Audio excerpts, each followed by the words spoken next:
You guys, Sabrina Carpenter is clapping back at some backlash that she has received following her latest album, Man's Best Friend. We're also talking about Alex Warren kind of getting done dirty by a festival, making him look like he dropped out last minute, when it sounds like he's wanting to prioritize his mental health. We're also talking about Bobbi sitting down with Drake and them addressing their drama that people were speculating on not too long ago. And Tana Mongeau sitting down with Harry Jowsey, and Harry seemingly defending why he's friends with David Dobrik, and Tana saying why she's Team Jeff. We're getting into everything.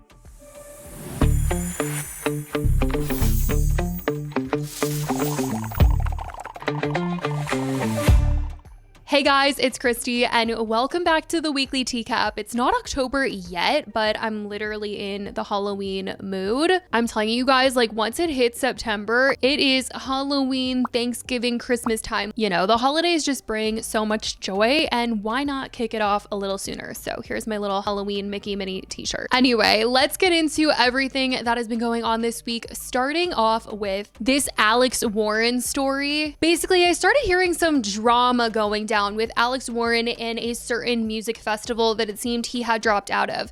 And when I saw the story at first, fans were defending him after seeing a video of him kind of explain the situation. But to kind of break things down in order, the festival posted an announcement that Alex would last minute not be able to perform at the festival. The festival is Sommo Fest, a Canadian music festival, and they shared, "We'll be all right, kids. Unfortunately, Alex Warren has decided not to join us at this year's festival due to a recently booked scheduling conflict. We know this is tough news. We feel it too. With the festival being next week, as you can imagine, this leaves us in a difficult position. We are working hard to complete the lineup, and you'll be the first to know when we do. We are so proud of this year's incredible musical and culinary talent and can't wait to experience an amazing weekend together. Thanks for rolling with us and supporting live music here on the East Coast." Now, the way that this was written, people were under the impression that something better had come along and that was why he was canceling. Just based on how this was written and how last minute it was, everyone was like, how could there be a scheduling conflict? This festival is in a week. Like, you're just now realizing it. It must be a better opportunity came along. And so he was doing this to his fans. And while Alex, he was not standing for any of this, okay, you guys, he was like, you're not about to make me look bad. So he posted a TikTok addressing the whole situation, saying that he told his team this a while ago, that he needed some time off for his mental health. And the festival just now decided last minute to announce that he had canceled. I've been told not to make a video about this, but you guys deserve answers, and it's really saying on me not talking about this, and everyone keeps telling me not to talk about it, and musicians don't do that, and I think that sucks. You guys deserve to know everything. This is probably going to get me in trouble too, so I apologize. This may be deleted. 4 weeks ago, I asked for time off. I am going through a lot of stuff. I've been touring all year. I have rehearsals on my birthday, all these different things, so I wanted a week off. Where I could go see a therapist, where I could spend time with my family, and sleep in my own bed, because I haven't been able to do that. My team had told me that I'd have to cancel a show or two.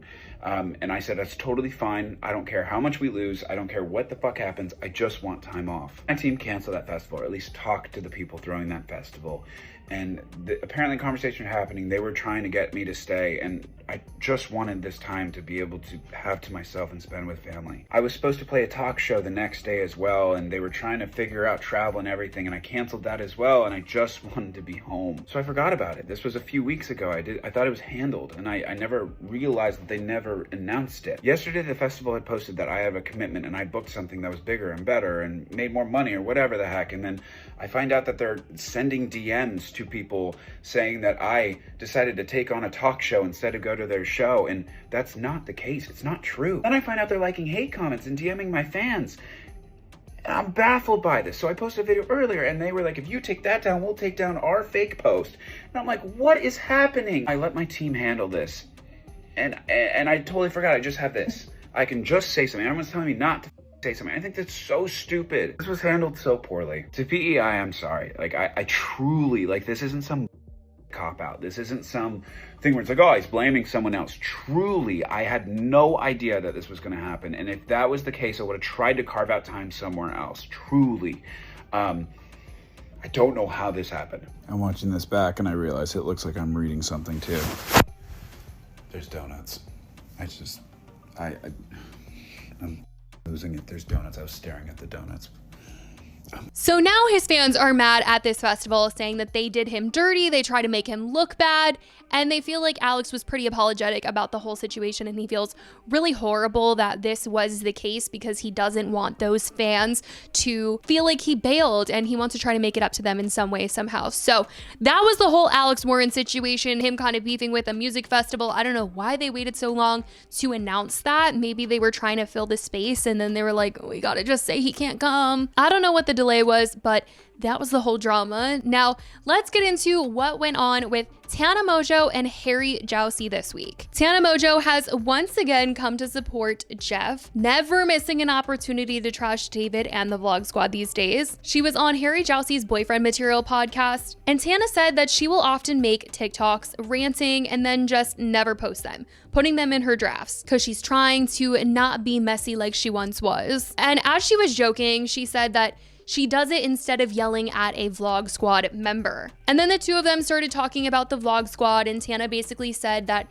Harry is just friends with them because he wants to go to David Dobrik's parties. And he defended, saying that these people are really good to him, which people just never love when anyone says that, because it's like, okay, someone can be good to you, but also really horrible to other people, and you should acknowledge that. And Tana goes on to even say to him that riding for Jeff does not include also maintaining those friendships. Oh yeah, you don't like those guys, huh? Well, I know that you want to keep going to those parties. They do look fun. I love them. And that's okay. I love that's like dead up. Wait, why do you not like the Vlog Squad?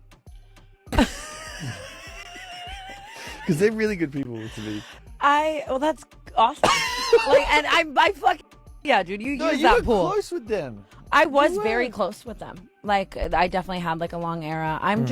It's one of those situations where I think that riding for Jeff does not include also maintaining those friendships, you know? But then Harry brought up the era when Tana was close with the Vlog Squad, and she responded by saying that she was simply just clout farming and playing all teams. That was one of the first times I think in my career. Like before that, I was like playing all teams and like clout farming and like whatever. And you know, that was like one of the first times where I was like, you know what? No, like I stand on this. Don't this you miss side. it? We invented clout farming. We I really see and all like these I little kids now clip farming. I'm like, that spawned off us. That's the system. 100%.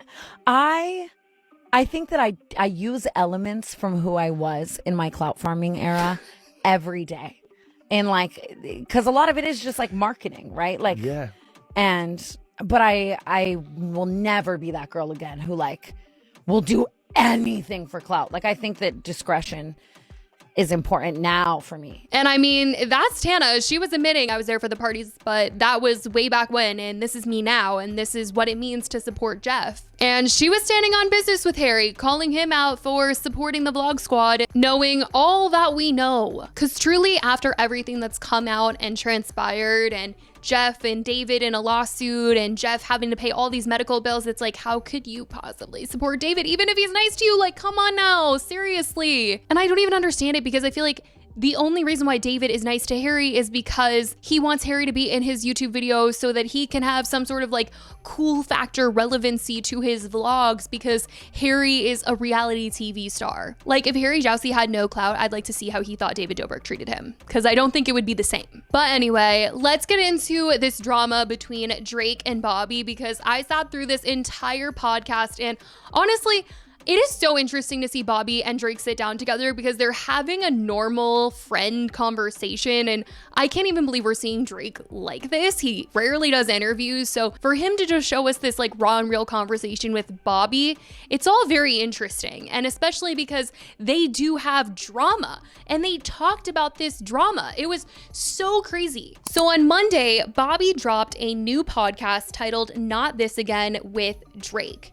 And the reason why this was such a big deal is because Drake played a huge factor in Bobbi blowing up the way that she did and going viral. They did a podcast together back in 2023. They were in bed. Bobbi was married at the time. And it was so crazy to see Bobbi not only interview Drake and be in a bed with him, but to just see her in this way, because of the fact that she was this mom on TikTok that talked about raising her 2 kids and joked about breastfeeding, and then suddenly we're seeing this whole different side of her where we're like, whoa, she like actually wants to be a comedian, and she's sitting down with freaking Drake. The interview blows up. Okay, and people are talking about their chemistry. People are saying that they must have slept together. That's the only way that she got this interview. Then Bobbi gets divorced, okay? That news comes out and everyone's thinking that she's getting a divorce because of Drake. She must have cheated. She must have slept with him. That was not the case. Bobbi's denied all of that, but it was just so wild that all of this was being said. At the same time, Bobbi's career is taking off. She's getting signed to an agency. She's got a top tier manager. She's got huge guests on her podcast, and she's continuing her friendship with Drake. She's seen at one of his concerts, and at the end of the concert, people noticed that she and Drake had blocked each other and that the podcast episode that they did together was deleted. And everyone was like, oh my gosh, does this mean that they did sleep together? Like, why would the podcast episode be taken down? And neither one of them addressed it, okay? Until right now. According to the new episode with Drake, the two had gotten into a heated text argument, but Drake still wanted her to come to his show. She went, but while she was there, she felt like he was mad at her. So she sent him a text while he was on stage and left the show. And she didn't think that he would see it because it was towards the end of the concert. He was still on stage, but Drake went under the stage between songs, saw her text, blocked her, and that was the end of it. He said that she made him feel bad, like their interview was the reason why her life was destroyed. Just like, you know, they did the podcast, it blew up, and then her life just kind of like imploded. One thing after another that was bad just started happening, even though all these really good career things started happening. But, you know, of course, she went through her divorce, and she was taking this all out on Drake. And he was not having it. And he was telling her that he was going to have the podcast episode taken down if, you know, she's that upset about it. And she was like, I already deleted it. But they seem to have worked it out, though, because they were able to sit down together and talk about their drama and even talk about some other things, like Drake was denying having a BBL or any sort of ab surgery because that was something that was going around about him. The whole thing was just so wild, but we finally know what went down between the two of them, and they seem to be cool now. I mean, she said that she was on tour spending the last week with him before they filmed this podcast, and he flew her out and they were on his private jet and in the best hotels. I mean, wow, it was just crazy. But she was going home to her babies, which she also did address. She addressed that, you know, people have come down on her for getting a divorce, but she believes that 2 happy homes is better than 1 home where everyone is unhappy. She was defending her decision to get a divorce. But that is what went down with Drake and Bobbi. Let's get into what Sabrina Carpenter had to say about the backlash that she has been receiving in regards to her latest album, Man's Best Friend. She dropped this album on August 29th. It is her 7th studio album following her #1 record, Short and Sweet. Headlines didn't hold back calling out how she isn't being shy about sex on this album. The album has a lot of innuendos, cheeky lyrics, and an album cover that already raised some brows before anyone even heard the songs. But now that it's out and it's been a week, there's definitely a crowd saying, yes, queen, but also some saying that it's too much. The album is juggling themes like heartbreak, celebration, and personal growth, so it's not just about wanting to bang, but for some, it's all they can focus on. In an interview with Interview Magazine, they asked specifically about the album cover itself that got backlash, saying, did you get the reaction you wanted to the album cover of Man's Best Friend? And she said, that is such a great question. They said, thank you so much. It's a genuine question. She said, if I'm being completely transparent, I don't do anything anticipating what the reaction will be. I only do things that speak to me, that feel right, and make sense when you hear the music. When I came up with the imaging for it, it was so clear to me what it meant. So the reaction is fascinating to me. You just watch it unravel and go, wow. In regards to the nature of some of the songs, they said 100%. Also, your lyrics, the way you talk about sex, I'm really impressed. There's full Madonna erotica levelness on this album. She said, I mean, there's a lot of nuance to this, and I'm not naive to that. But I felt like, why is this taboo? This is something that women experience in such a real way, becoming comfortable with themselves and who they are. There's so many reasons why I called it Man's Best Friend, and there's so many layers in the experiences that I was going through at the time, where emotionally I felt like one. I'm really, really grateful that there's enough of my audience that really knows me as a person that will be able to hear these songs how they're intended. It's always going to be up to interpretation, and I understand that, but I'm glad you like my sexual content. Now, when she ended up sitting down down with Zane Lowe for an interview the day after the album came out, she had more to say about everything. She said that there's a generation of people that don't like her music or think that she's bad for the youth, but she seemed to be calling them out for shaming her for what she sings about. I also thought a lot about that in general of, you know, there is a generation that gets offended by some of the things I do. And it's a generation that has either young children or they've raised children, and they're just sort of looking at it from a different point in their life, sort of scolding. And they all had sex many times because they popped a lot of kids out. So I just think about that, and I'm always just like, it's so funny. I mean, we're all just so judgmental. And also, why did you get to have fun and now I'm not supposed to do? I'm not allowed to have sex, but you are. Like, I'm also not to be so self-aware, but I'm a pop star. That's what I'm saying about provocation. And I'll say this because I do think that this is something that is very wild, is that a lot of parents get upset with Sabrina. Why are you letting your children listen to Sabrina then? You know, I know that it plays on the radio and stuff, but don't let them listen to the rated R version of these songs then. Make sure that they're only listening to the censored version, and don't take them to a Sabrina Carpenter concert where she's going to be singing these songs fully and not censoring herself, because she is a grown adult woman. She's not a teenager. She's not a bad example for the youth. She's a grown woman and she does have sex. She's had relationships. And I don't know why that's so shocking for some people. And I have been seeing this conversation about how there are no it girls for teenagers and kids right now. Like, they are listening to Sabrina, they're listening to Taylor Swift, they're listening to Olivia Rodrigo. There is no like Selena Gomez on Wizards of Waverly Place. There's no Hannah Montana, Miley Cyrus for them to be looking to that is for their age range. Of course, there's shows and stuff like that, but I don't know if they're just not hitting like they were for us. But listening to Sabrina and like these rated R songs should not be the answer. Anyway, in the same interview, she went on to talk about the album cover, noting that it wasn't supposed to be this whole hair grabby, harsh thing that some thought, and it was supposed to be playful, and she is in control of the situation in the image. I wanted a man playing with my hair, and I actually used maybe 5 different men to take that photo because none of them could play with my hair. They were all pulling it.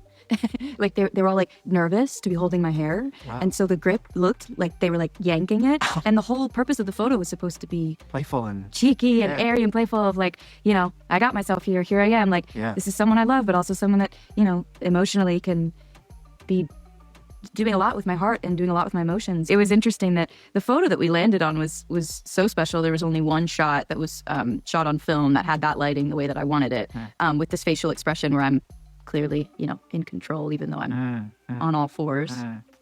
And to me, it was just perfect. So she also talked about how some people get what she meant by putting this as the album cover, seeing her vision, but how others have interpreted it completely differently. Then you have the people that just see it from a different lens because they're living life differently than me.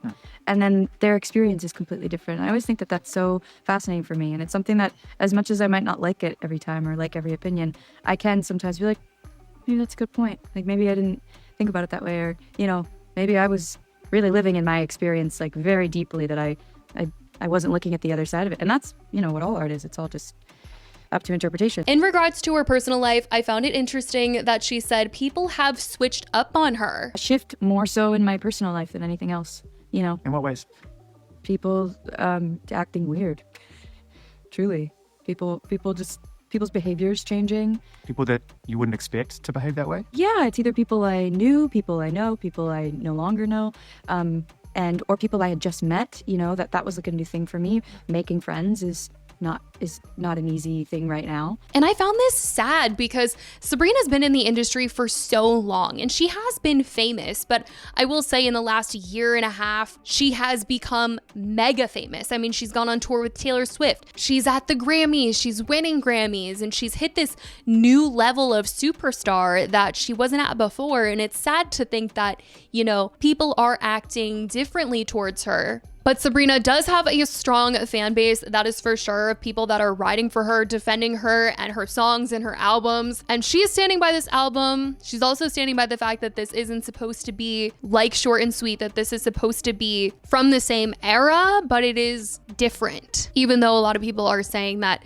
it sounds just like short and sweet, like she tried to do it again. From the interviews, it doesn't sound like she wanted to do that again. But the creative juices were flowing, and these were the songs that we were going to be getting, and that's what she had to say about everything. And I want to know what you guys think about what people are saying about Sabrina, also what you think about everything else we talked about today, from Harry Jowsey and Tana to Alex Warren to Bobbi and Drake. Let me know all of your thoughts, you guys, in the comments. I love you guys so much, and I will talk to you in the next video. Bye, guys.